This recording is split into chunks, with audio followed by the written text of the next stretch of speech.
We are at the 2016 Festival of Books in Tucson, Arizona. Today we are interviewing Tommy Wallach, the author of We All Looked Up. My name is Teresa Hurlith, and I'll be interviewing the author along with Ariel Tagalog, Jonathan Williams, Juliana Espinosa. So, I understand that there's a possibility that We All Looked Up can turn into a film. Are you allowed to tell us about that? Yeah, the process of adapting a book to a movie is really complicated and Byzantine and unlikely. Making a movie happen requires an enormous amount of money and an enormous number of people to agree to it. So, to go through it very briefly, the way that it works is a book is optioned, and an option means that a studio purchased the rights to try and make a movie. So all they get for that money is they can try to get the actual funding to make a real film. So a production company called John Davis picked up the book and they sold the option to Paramount. Paramount hired a writer to write the screenplay. I offered to write it, but they have people they like to work with. And somebody wrote the script, and now the script is sort of traveling around, seeing if it can get a director attached and actors attached and that kind of thing. But it's always a long shot. It's always such a long shot. So hopefully, but you know. So when you wrote your book, were the names of your characters based on people that you knew, or? Yeah, which is a really bad thing to do. It's really, really terrible. So every single character has the same first name as their real life counterpart. Which, you know, people sometimes talk about, like, legal issues. You can call anybody anything in a book. You really can. Like, you can use all real people's names. They can't sue you. But they might not like you very much after you've done that. So, like, all of my protagonists had the full names of the people that I knew.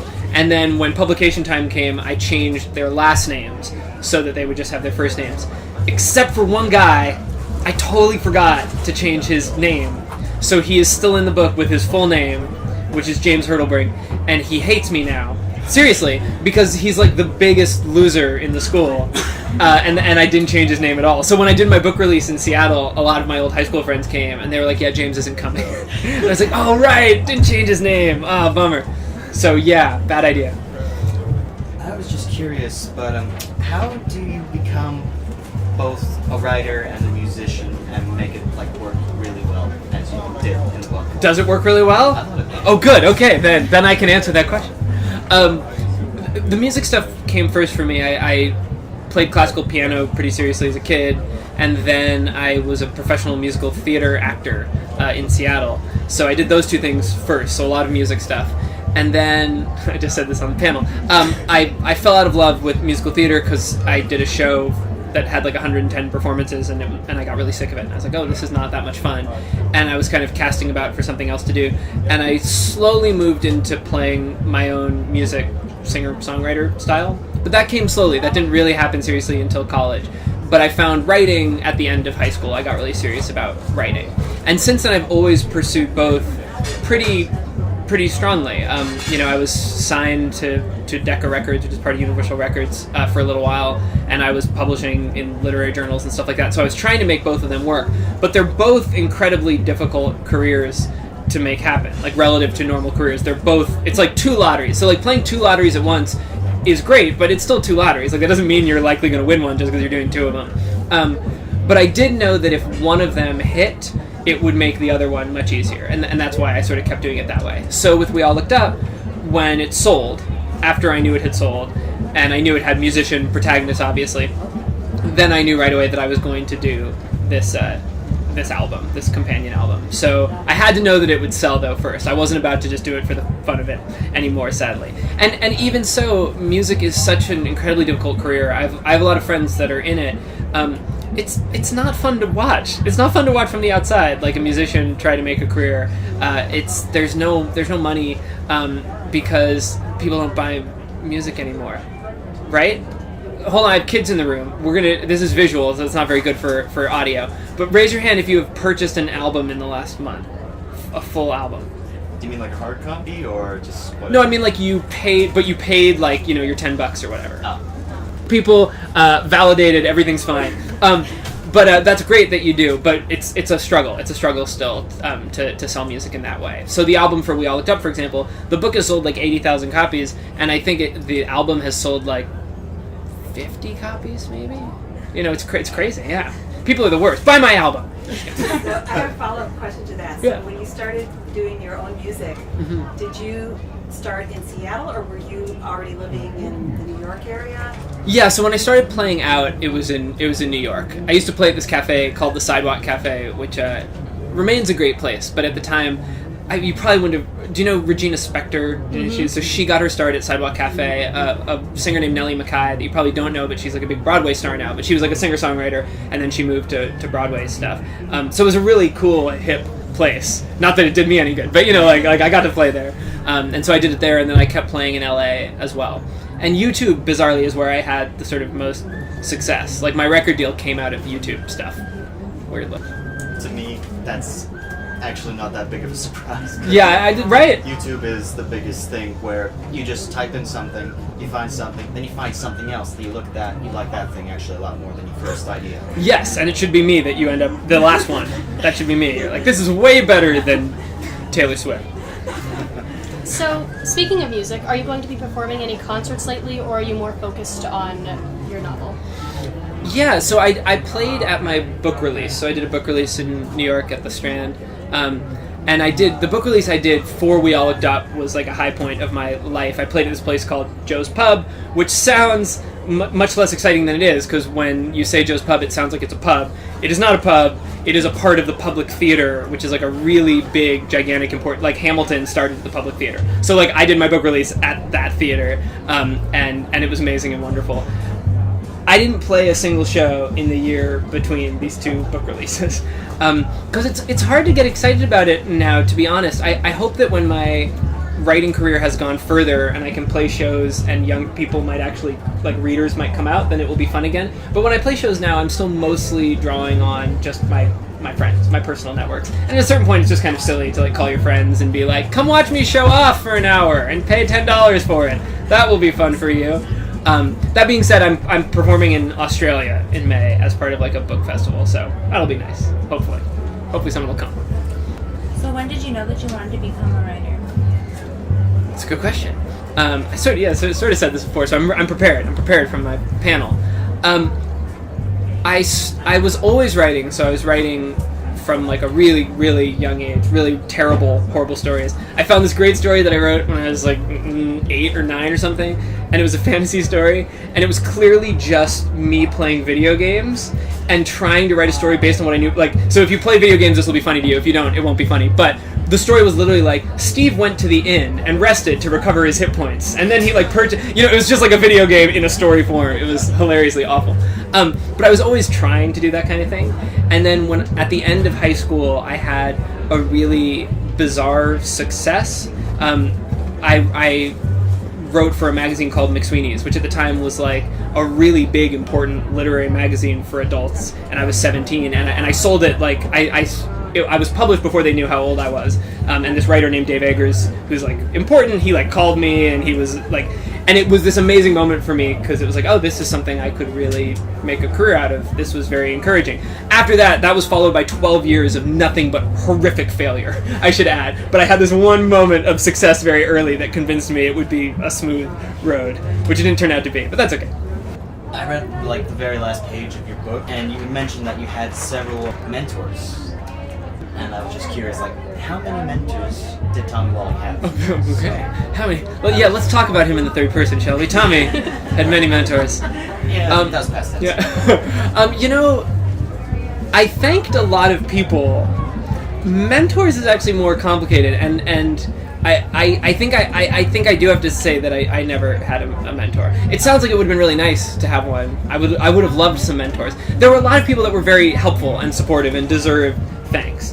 But I never had a writing group. I didn't study writing. I didn't study fiction anywhere. So there wasn't really any mentor situation. I'm sad to say. Just nice people willing to read some things and provide advice. But my mom is like the person who like made my whole life function, and she's my wonderful, perfect human being.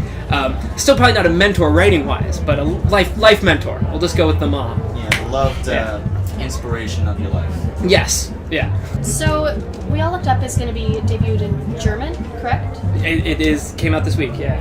Are you at all worried about anything being lost in translation? I don't know. Now I am. It's funny. I've met a couple of the translators because it gets translated into a bunch of languages, and I met. Actually, hold on. Now that you say that, I met the German translator, and then I met someone from the Dutch people. It wasn't the actual translator, but we talked about it a little bit. So what I do know there are some funny things that happen in translation. The titles keep getting changed, which is really annoying. So the French one is Si c'est la fin du monde, which means if it's the end of the world, which is way different from We All Looked Up. It's so on the nose. Do you know what I mean? Like, if it's the end of the world, it gives it all away, which is kind of lame. And the Italian one is basically the same. The German edition, interestingly, they keep the English title because English is so generally spoken there that they can do that. So it's just called We All Looked Up There, which is nice. In terms of the translation, some funny things have happened. The German translator told me about some bizarre things that they wanted changed. I'm not going to remember them now, but there were certainly some things having to do with like actual plot points. There have been translations where I was asked to change the story of the book for the different market. I said no, which sounds obvious to me, but they asked, so some people must occasionally be like, okay, sure, I'll change that. But I thought that was strange. But yeah, so now I'm worried about it, but I wasn't before. So thanks for that. That's good. Because I know you said about the movie, do you think that you would be a part of, if there was a movie, part of like getting the characters and like kind of like trying to talk to them about the character, like how you... Wouldn't that be lovely? No. Writers have hilariously little power or sway. Nobody cares. I think some people watched like John Green hanging out with his actors and thought that's how it goes, but that only happens for John Green. That's what John Green gets to do. The screenplay is a perfect example. I have never spoken to the screenwriter. Like, he wrote the whole script. I've never spoken to him. He's never even sent me an email being like, hey, what's up, I'm writing. Nothing. Have they sent you a copy of the script? I got one. I got a copy of the script. They did not send it to me, but I acquired it by devious means. Oh man, yeah, they changed the whole thing. It has like nothing to do with my book, but that's okay. I'm adapting the second one myself because I don't want to go through that again. So I've been kind of picked up to do that, which is good. But yeah, so sadly, no, I don't think you do get much involvement. There are probably upsides to that too. Oh, and there are exceptions. Jesse Andrews, who did Me, Earl and the Dying Girl, he wrote that script himself and fought for it. Emma Donoghue is the sort of big example right now who wrote Room. She was allowed to write the screenplay for Room. She was very insistent about that, and obviously it's been a huge success. She was nominated for an Academy Award. So I think there's some movement happening towards writers being allowed to write their scripts, which is the most logical thing, unless they don't want to do it because they know the plot's better. But so hopefully we're moving more in the direction of authorial involvement, but not quite yet. So if you could imagine which actors, and you could pick out the actors to place with the characters in the book, which ones would you pick? I get asked that a lot, and the truth is probably it's a good thing. I don't know young actors all that well. I will say that Thanks for the Trouble I was asked because we're working on it. And I said that my dream for Zelda would be Lord, because I think Lord would be amazing. We also talked about Kiernan Shipka, who plays Sally Draper, Don Draper's daughter on Mad Men. I think would be awesome. The cool thing about when you do movies with kids is that you often don't need to use big stars. Like in Hollywood adult movies, it's always big stars, but it's not with kids. You get a lot of movies with young people where it's all new faces, like Napoleon Dynamite or Hunger Games. Hunger Games, like you didn't really, she wasn't what she is now when they gave her that role. And Maze Runner, same thing. Like, you don't know anybody in Maze Runner. They just get some nobodies, pay them $5 and a sandwich, and they do it. For the director, if he gave you a lot of money, would you let? I like the starting point. Yeah. If he gave you a lot of money, would you let Michael Bay direct your movie? It being partly post-apocalyptic / pre-post-apocalyptic. If I had any say over it, no, I would not let Michael Bay make the movie.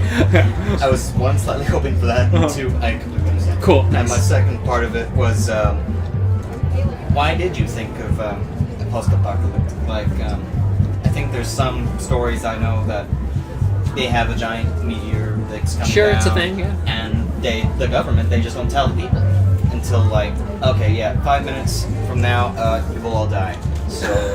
Really? That happens in book? That definitely shouldn't. That would never happen because you've got like 40 countries with really advanced, astronomy programs, so you could never hide it from anybody.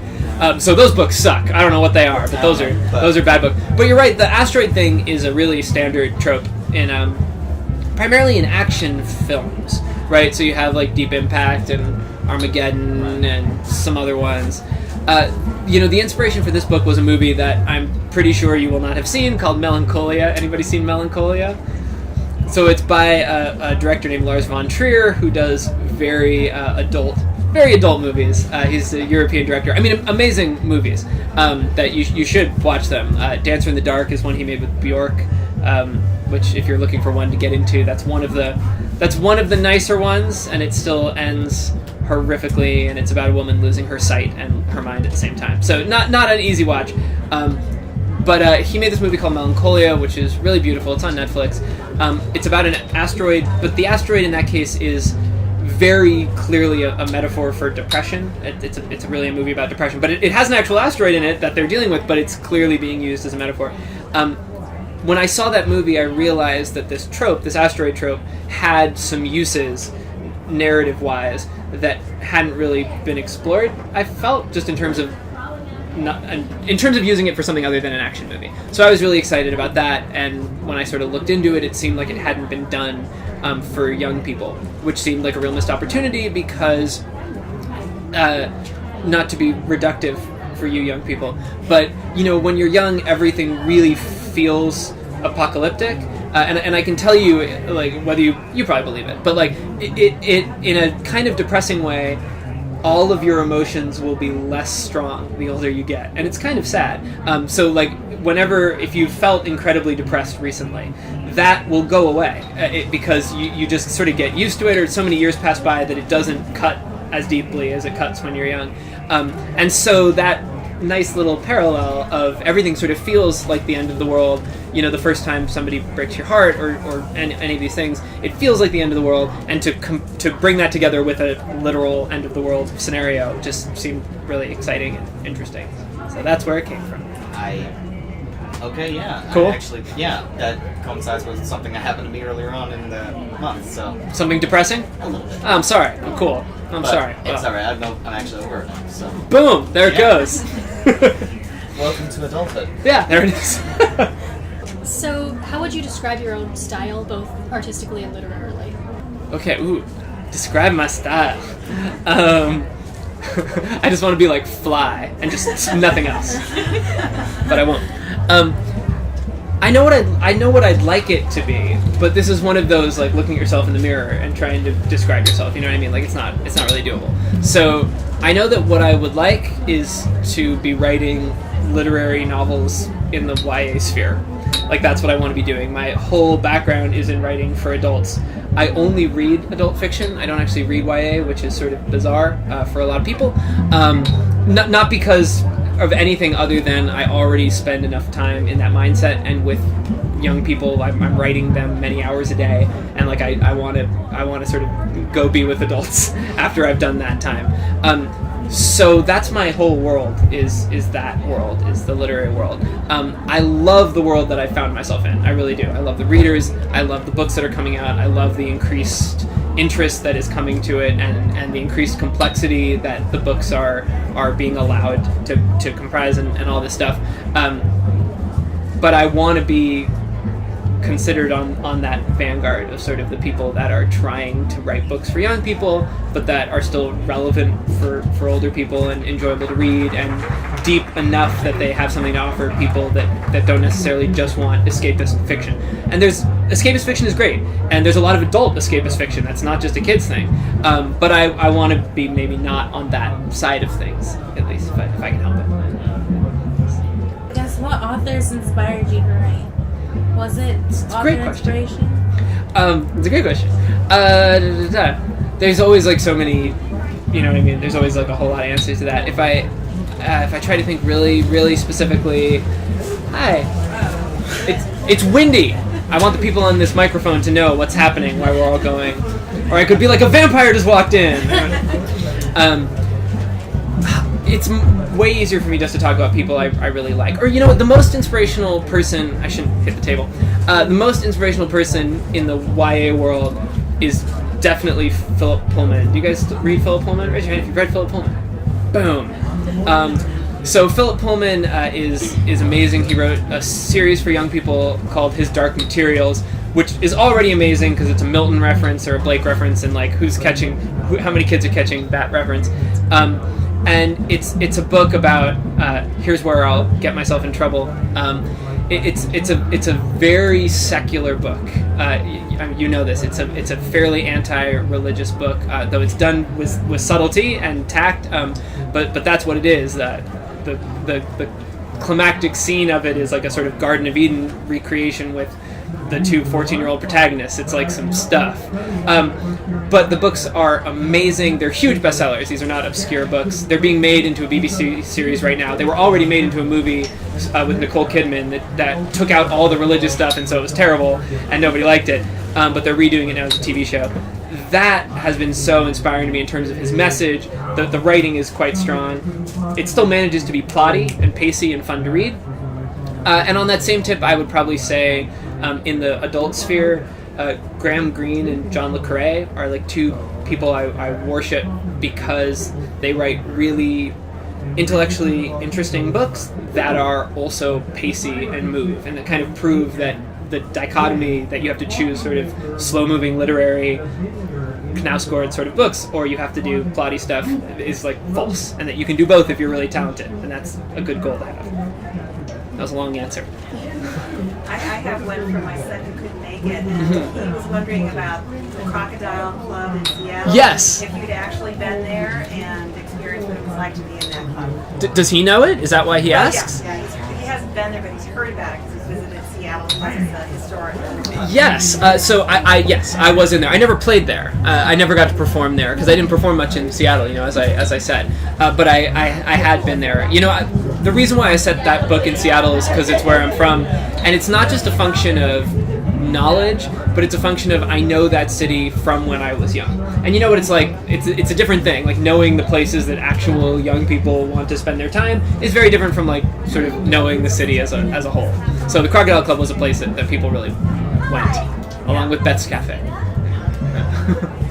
All right, well, thank you very much. Yeah, thanks for having me. Thank you.